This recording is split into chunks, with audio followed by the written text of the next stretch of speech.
क्या हाल है आप सबका? आप ठीक हैं? आज मैं आपको बहुत ही सिंपल और बहुत ही मज़ेदार किस्म की मटन करी बनाना बताऊंगी।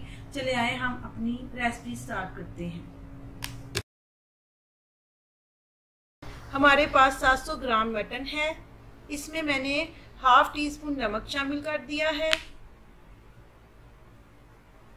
1 टीस्पून रेड चिली शामिल की है,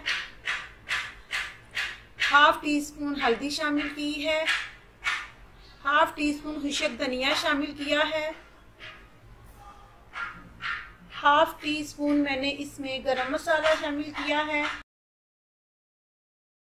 और हाफ टी स्पून मैंने इसमें ज़ीरा पाउडर शामिल किया है और 1 टीस्पून मैंने इसमें अदरक लहसुन शामिल कर दिया है। और अब मैं इसमें हाफ प्याली दही शामिल कर दूंगी। अब हम इन सब चीज़ों को अच्छे तरीके के साथ मिक्स कर लेंगे।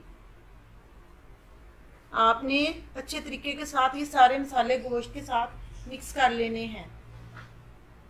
जिस तरह मैं आपके सामने मिक्स कर रही हूँ ना, इसी तरह आपने मिक्स करना है, ताकि जो आपको बताया जा रहा है ना वैसे ही सालन बने आपका। अब आप देखें कि ये जो गोश्त है ये हमारा अच्छे तरीके से मिक्स हो गया है। अब आपने इसको 20 से 25 मिनट के लिए मैरिनेट होने के लिए रख दें। ये अच्छे से मिक्स हो गया है। बिस्मिल्लाहिर्रहमानिर्रहीम। ऑयल में हम एक बड़ी प्याज शामिल करके इसको फ्राई कर रहे हैं और इसको हमने अच्छे तरीके के साथ फ्राई करना है प्याज को। और जब प्याज का कलर चेंज हो जाएगा तो जो हमने वो मटन मैरिनेट किया हुआ था वो इसमें शामिल कर देंगे। अब हमारा जो प्याज है वो फ्राई होना शुरू हो चुका है। आप देख सकते हैं कि प्याज का जो कलर है वो चेंज होना शुरू हो गया है।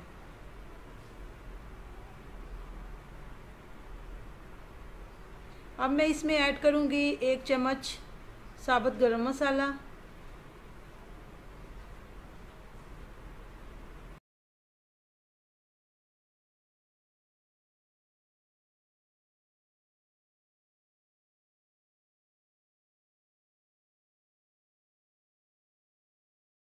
प्याज जो है वो अच्छे से फ्राई हो गया है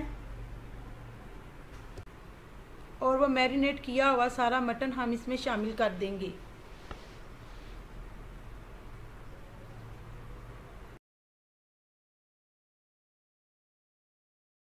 आप मटन को ऑयल में अच्छे तरीके के साथ भून लें।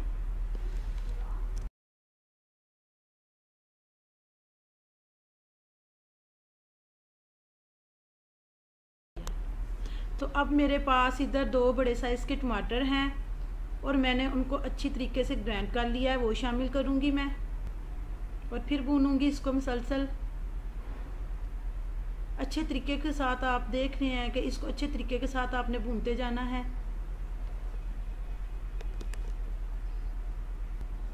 और अब इसमें मैं हाफ टी स्पून से भी कम थोड़ी सी रेड चिली शामिल करूँगी, कुटी हुई लाल मिर्च।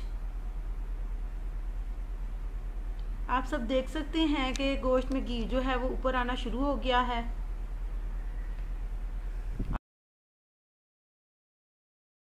और अब हमने इसको 5 से 8 मिनट तक मुसलसल भूनना है।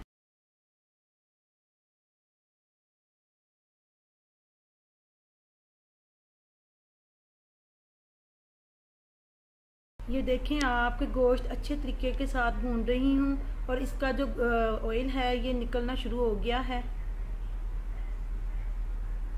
आपने मुसलसल जिस तरह मैं भून रही हूँ इसी तरीके से आपने मटन को भून लेना है। अब मैं इसमें पानी शामिल कर दूंगी। अब आपने इसको 10 मिनट के लिए बंद कर देना है। जब हमारा गोश्त अच्छे से गल जाएगा हम आपको दिखाते हैं। तो ये देखें कि ये जो हमारा गोश्त है मटन ये अच्छे तरीके से गल गया है। अब मैं गार्निश के लिए इसमें हरा धनिया और हरी मिर्चें ऐड कर रही हूँ। आप ये देख सकते हैं। अब मैं आपको इसको डिश आउट करके दिखाती हूँ। माशाल्लाह से कितनी प्यारी रंगत आई है, आप देख सकते हैं। कितना अच्छा हमारा ये सिंपल मटन भी तैयार हुआ है। आप इसको तंदूर की रोटी और नान के साथ खाएं। आप मेरी ये रेसिपी ज़रूर ट्राई कीजिएगा और मुझे कमेंट में ज़रूर बताया करें कि आपको मेरी ये रेसिपी कैसी लगी, और प्लीज़ लाइक भी कर दिया करें। तो ठीक है, मैं आपसे अगली रेसिपी में मिलूँगी। अल्लाह हाफिज़।